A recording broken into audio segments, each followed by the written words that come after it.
Recording in progress.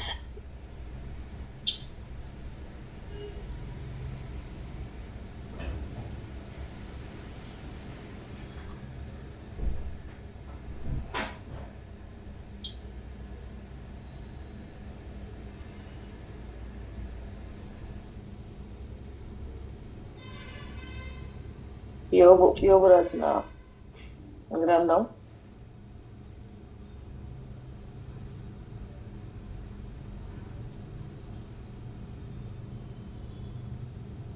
41వ అధ్యాయం 11వ వచనం. నేను తిరిగి ఇయ్యవలసి ఉండునట్లు నాకెవడైనను ఏమైనను ఇచ్చెనా? ఆకాశ వైశాల్యం అంతటి క్రింద నున్నదంతయు నాదే కదా. ఆ యోబుతో దేవుడు మాట్లాడుతున్నప్పుడు అనేకమైన విషయాలు, దానిలో ఈ మాట ఒక్క మాట మనం ధ్యానిద్దాం. నేను తిరిగి ఇయ్యవలసి ఉండునట్లు నాకెవడైనను ఏమైనా ఇచ్చనా? దేవుడు నాకు అప్పున్నాడు అని మనం అనగలమా?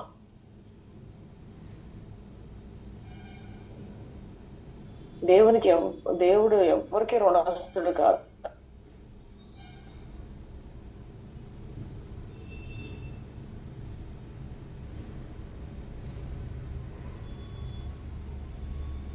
కానీ సామెతలు 19వ అధ్యాయము 17వ వచనంలో చూస్తే, బీదలను కనికరించువాడు యెహోవాకు అప్పిచ్చువాడు, వాని ఉపకారమునకు ఆయన ప్రత్యుపకారము చేయును.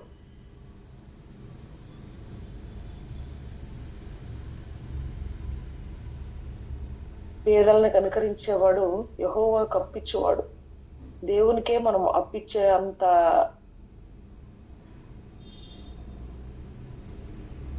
వారిగా మనము కన్సిడర్ చేయబడుతున్నాము. వాని ఉపకారమునకు ఆయన ప్రత్యుపకారము చేయును.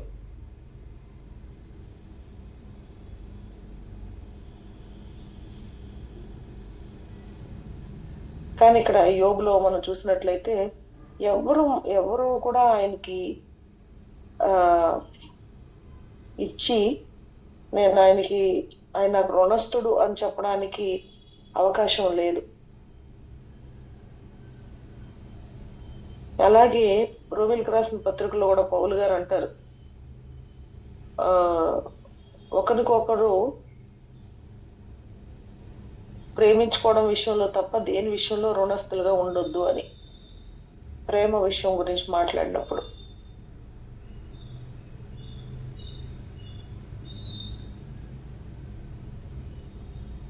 కాబట్టి దేవుడు మనకి రుణం ఉన్నాడు అని మనం అనలేం.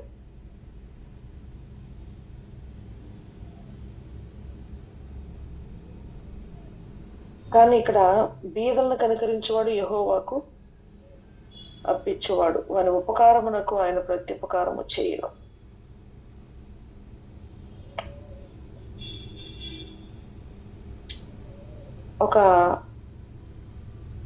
మనము ట్రాక్టర్స్ చూస్తాము. విజయ అది డిస్ప్లే చేయమ్మా. జాన్ డీర్ అని చెప్పి ఇప్పుడు గ్రీన్ ట్రాక్టర్స్ వస్తున్నాయి. అవి ఇప్పుడే కాదు ఎప్పుడో, కానీ మన దేశానికి ఈ మధ్యకాలంలో బాగా ఎక్కువగా జాన్ డీర్ బ్రాండ్ మరి ట్రాక్టర్లు రావడం మనం చూస్తున్నాం. ఇది అమెరికాలో మరి ఒక రాష్ట్రంలో ఎప్పుడు అంటే 1800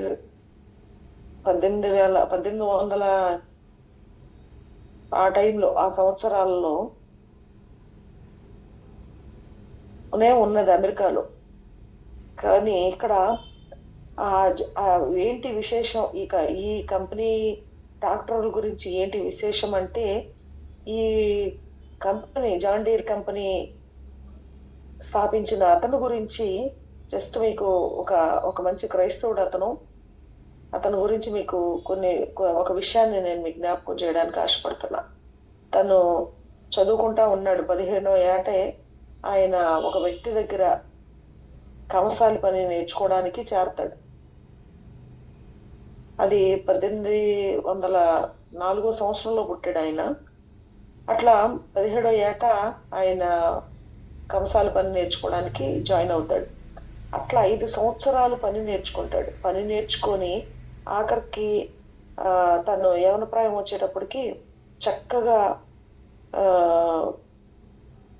ఒక షాప్ పెట్టుకుంటాడు, సొంత షాప్ పెట్టుకుంటాడు ఆ కంసాల పని చేయడానికి. అట్లా షాప్ పెట్టుకుంటాడు. తర్వాత తను ఆ తర్వాత సంవత్సరం మంచిగా వివాహం చేసుకుంటాడు. ఇంకా తర్వాత తన లైఫ్ లో మనం చూస్తే 9 మంది పిల్లల్ని కంటారు.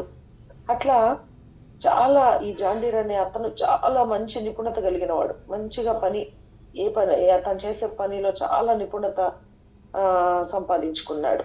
అయితే తను ఏంటి ఆ కంసాలి పని చేసేది ఏంటి అంటే ఇనప నాగళ్ళు, లేకపోతే చెక్క నాగళ్ళు, నక్కుల్ని తయారు చేయటం, ఇలాంటివన్నీ తయారు చేస్తా ఉండేవాడు. అయితే వాళ్ళకి కుటుంబ పోషణ సరిపోకపోయేటప్పటికి అతను 11 మంది పిల్లలు, భార్య అంతా చక్కగా మంచి నిపుణతతో చేస్తున్నాడు. కానీ తన కుటుంబ పోషణకి కొంచెం సరిపోకపోయేటప్పటికి వేరే పట్టణానికి మూవ్ అయిపోతాడు. ఆయన ఇలినాయిస్కి వెళ్ళిపోతాడు, అమెరికాలో. అట్లా వెళ్ళిపోయిన తర్వాత అక్కడ మళ్ళీ ఇట్లా షాప్ పెట్టుకోవడం, ఇలా నాగళ్ళ తయారు చేయటం, ఇవన్నీ చేస్తా ఉంటాడు. అయితే అక్కడ అతను మూవ్ అయిపోయిన ప్రాంతానికి అక్కడ నేల రేగడి నేల కాబట్టి దున్నడానికి ఇతను తయారు చేసి ఇనప నాగళ్ళు, చెక్క నాగళ్ళు పనిచేయట్లా, అంత బాగా ఇది లేదు. అప్పటికే అమెరికాలో చాలా పంటలు సరిగ్గా పండించే వాళ్ళు సరిగ్గా లేక కొంచెం ఇబ్బంది పడుతున్న పరిస్థితులు కూడా ఉన్నాయి. అయితే అతను ఇంకా మంచి నాగళ్ళ తయారు చేసే వాళ్ళ దగ్గరికి వెళ్ళి చూద్దాము, మంచి నాగళ్ళు ఏమైనా దొరుకుతాయేమో అని చెప్పి తను చాలా తిరుగుతాడు అనమాట. తిరిగితే తనకి నచ్చింది, తను అనుకున్నది, తను ఆశపడి ఇలా ఉంటే బాగుంటది, ఇలాంటి ఏమైనా దొరుకుతాయా అని చెప్పి తను ఆలోచించుకొని వెళ్ళి ఎంత వెతికినా కూడా ఎక్కడ ఏమీ దొరకదు అతనికి. సరే, అయితే వాళ్ళ భార్య చెప్తుంది అనమాట, తను కూడగట్టి కొంత డబ్బుల్ని తన భర్తకి ఇస్తుంది. ఇచ్చి వెళ్ళి మీరు ఇలాంటిది కొనుక్కరండి అని చెప్పి ఏదో చెప్తుంది. చెప్పినప్పుడు ఆ డబ్బులు కూడా చాలా కష్టపడి వాళ్ళు కూడగట్టిన డబ్బులు అనమాట. అయితే తను తిరుగుతాడు, తను ఆశపడిన దాన్ని కొనడానికి తనకి ఎక్కడ దొరకదు. సరే, దొరకట్లేదు అని చెప్పి తను అనుకుంటా ఉంటాడు. ఈ లోపల ఆదివారం వస్తుంది. ఈ లోపల ఆదివారం వచ్చేటప్పటికి ఆయన ప్రాంతానికి వెళ్తాడు, భార్య కూడా వెళ్తుంది, అందరూ వెళ్తారు. ఆ డబ్బులు అలాగే ఉండిపోయినాయి తన దగ్గర. ఆ చర్చిలో ఏం జరుగుతుంది అంటే అక్కడ పాస్టర్ గారు అనౌన్స్ చేస్తా ఉంటారు. అక్కడ చాలా అవసరత ఉండి సంఘంలో వాళ్ళ అవసరతను అనౌన్స్ చేస్తా ఉంటాడు. అయితే తన దగ్గర అట్లా ఇవ్వడానికి ఏమి డబ్బులు లేవు. కానీ ఈ వాళ్ళ భార్య మంచి నాగలి సంబంధించింది ఏదో కొనమని చెప్పి అది ఇచ్చినప్పుడు ఆ డబ్బులన్నీ పట్టుకుని ఉంటాడు, తన దగ్గరే ఉండిపోతాయి. వెంటనే తను ఆ మందిరంలో చెప్పిన అవసరతకి వెంటనే ఆ డబ్బులన్నీ తీసుకుని సందా వేసేస్తాడు. ఒట్టి చేతులతో తిరిగి ఇంటికి వస్తాడు. తను వాళ్ళ అంతమంది పిల్లలు, పోషణ జరగట్లేదు, చాలా ఇబ్బంది పడతా ఉన్నాడు, వ్యాపారం సాగట్లేదు, ఏమీ పరిస్థితులు బాగోలేదు. కానీ భార్య కూడగట్టి ఏదో వాళ్ళ కుటుంబ పోషణ కొరకు, ఒక జీవనాధారం కొరకు, ఏదన్నా కొనడానికి కొరకు అని కూడగట్టిన డబ్బులన్నిటినీ పట్టుకొని ఆదివారం చర్చిలోకి వెళ్ళి మొత్తం కానికేసేస్తాడు. ఆ విషయం తెలిసి భార్య చాలా కొంచెం నిరాశ చెందుతుంది. ఏంటి ఇట్లా మొత్తం అంత కష్టపడి నేను ఇచ్చేసిన దాన్ని ఇప్పుడు ఏంటి మళ్ళీ ఏమీ లేకుండా అయిపోయాం మేము అని చెప్పి చాలా నిరాశ పడతా ఉంటది. కానీ దేవునికి మనం రుణస్థులం కాదు. ఆయనకి మనం ఇచ్చాము అంటే ఆయన దేవుడు ఏం చేశాడంటే తన జీవితంలో దేవుడు అతనికి కొన్ని ఆలోచనలు ఇస్తాడు. ఆ తర్వాత కొన్ని తలంపు వస్తుంది అతనికి. ఆ తలంపు ప్రకారం ఆయన ఏం చేస్తాడంటే ఉక్కుతోటి నాగల్ని తయారు చేయడానికి మొదలు పెడతాడు. తయారు చేసి దాన్ని మెరుగు పెట్టడానికి ప్రయత్నం చేస్తాడు. అట్లా తను చేయడం, ఒక రైతు వచ్చి కొనుక్కొని తన పొలంలో దాన్ని ఉపయోగించి దాన్ని చూసినప్పుడు అది దానికి కరెక్ట్ గా అనువుగా ఉండడం, అలాగే మిగిలిన రైతులందరూ కూడా వచ్చి తనకు అలాంటి మెరుగు పెట్టిన ఉక్కు నాగళ్ళు కావాలని చెప్పి అడగటం, అలా అడుగుతా అలా అలా అలా అలా ఆ వందల కొలది అతను తయారు చేసి అమ్మటానికి అమ్మేవాడు అయిపోయాడు. ఎందుకంటే ఆ నాగళ్ళు బాగా పనిచేస్తాయి. అలా అంతకంతగా అతని వ్యాపారం బాగా మరి అభివృద్ధి చెందిపోతా ఉంది. వేల సంఖ్యలో నాగళ్ళు అమ్ముతా ఉన్నాడు. రైతులు చక్కగా దున్ని పంటలు బాగా పండిస్తా ఉన్నారు. అక్కడ ఆల్రెడీ అమెరికాలో చక్కగా ఎలా అంటే ఇక అందరూ అలా పండించి అది ఒక విప్లవం లాగా వచ్చేసింది అనమాట. వ్యవసాయం అందరూ అలా చేసేసి అమెరికాలో ఉన్న ఆ యొక్క ప్రాబ్లము, ఆర్థిక సంక్షోభాన్ని కూడా అధిగమించి అంత గొప్పగా అన్ని జరిగిపోతా ఉన్నాయి. తన యొక్క నాగళ్ళు అందరికీ అంత ఫేమస్ అయిపోయింది. అలా అలా ఇంకా చాలా రకాల నాగళ్ళు చేయడం, వాటికి నక్కులు పెట్టడం, వాటిని మెల్లమెల్లగా ఆఖరికి ట్రాక్టర్లు తయారు చేయడం స్థాయికి ఆ కంపెనీ ఎదిగిపోయింది. ఆ కంపెనీ పేరే జాన్ డీర్. ఆ యొక్క వ్యక్తే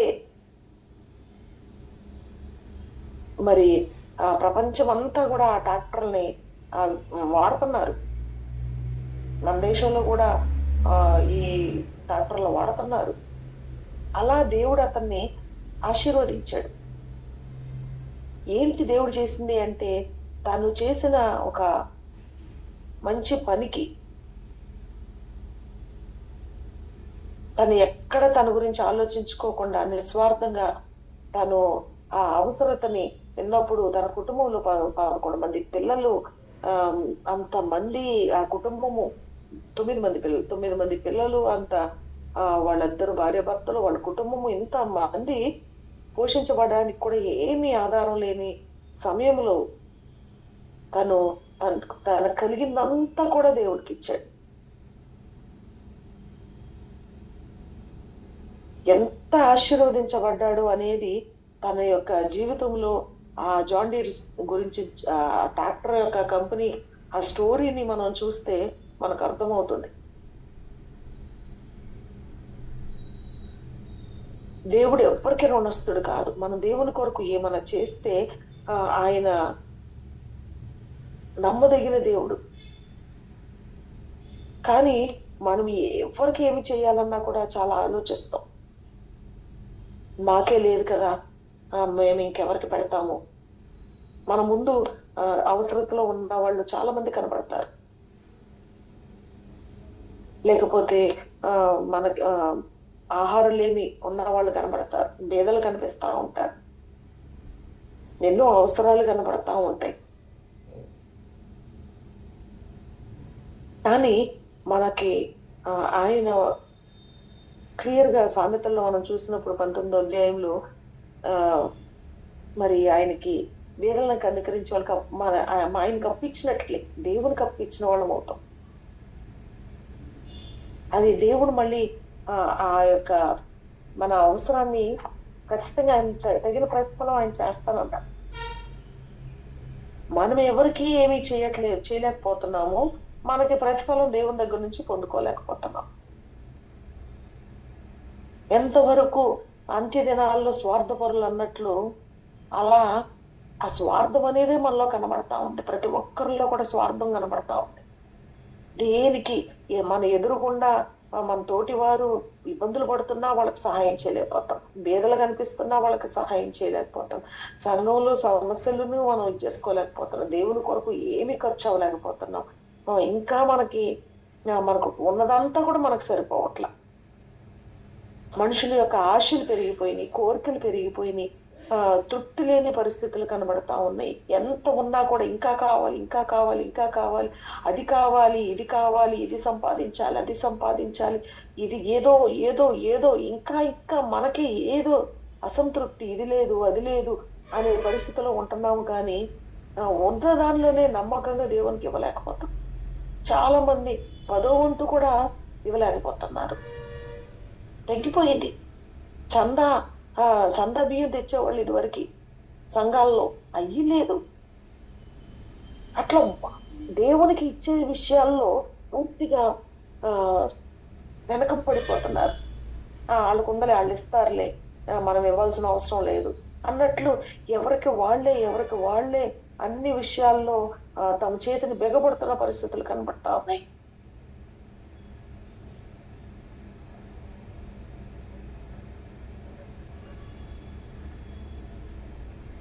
కాబట్టి ఇక్కడ ఈ యొక్క ట్రాక్టర్ గురించి మరి ఆ స్టోరీ నేను చూస్తున్నప్పుడు ఎంత విశ్వాసంతో ఆయన అంత వరల్డ్ ఫేమస్ అయ్యాడు అంటే అంత ప్రపంచంలోనే అన్ని చోట్ల ఆయన ట్రాక్టర్లు వాడుతున్నారు. ఎలాంటి ఆలోచన దేవుడు అతనికి ఇచ్చాడు. అందుకని దేవుడు ఎవరికి రుణస్థుడు కాదు.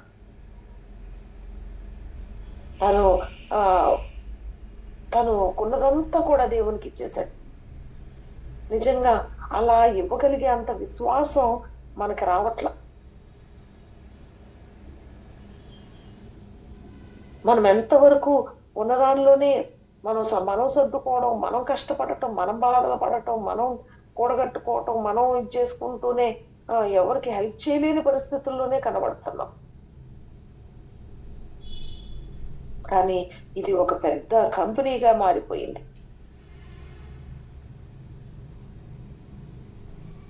తనలో ఉన్న ఆ మంచితనము, తనలో ఉన్న ఆ యొక్క మరి దయా, దేవుని ప్రేమించే వ్యక్తిగా ఉన్నాడు. దేవుని పట్ల, ఆ దేవుని పనుల పట్ల ఆసక్తి కలిగిన వాడిగా ఉన్నాడు.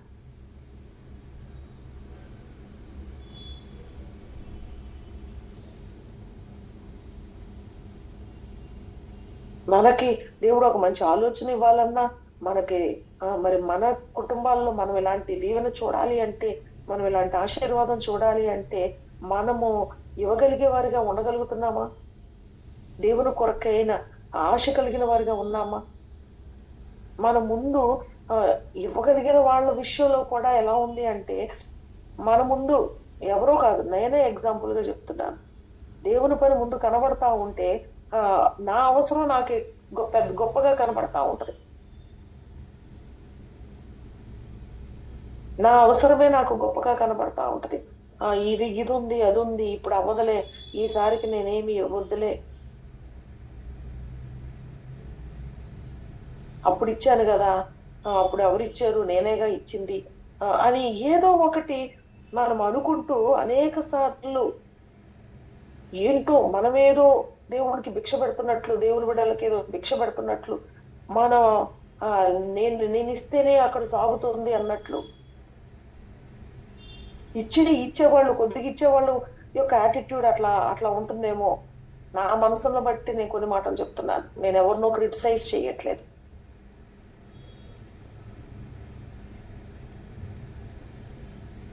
ఇది చూసినప్పుడు ఇది చదివినప్పుడు, ఈ స్టోరీ నేను జాన్ డీర్ కంపెనీ స్టోరీ చదివినప్పుడు నాకు చాలా ఆశ్చర్యం అనిపించింది. ఎంత ఆశ్చర్యకరంగా దేవుడు ఎట్లా తనకి అలాంటి ఆలోచన ఇచ్చింది దేవుడే కదా.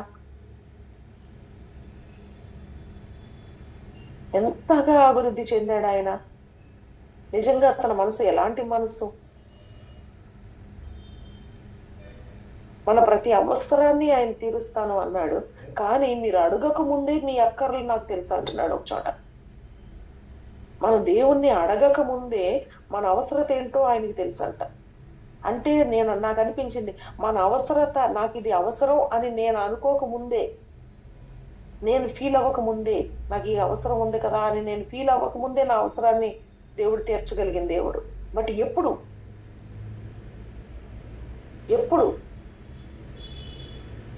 నా అక్కర్లన్నీ దేవునికి తెలుసు, నా ప్రతి అవసరం దేవునికి తెలుసు.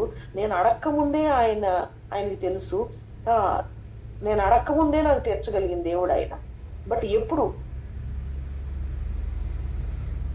అంటే నేను దేవుని యొక్క వాక్యానుసారంగా నేను జీవిస్తున్నప్పుడు, దేవుని యొక్క పని విషయంలో నేను ఆసక్తి కలిగిన వ్యక్తిగా నేను ఉన్నప్పుడు,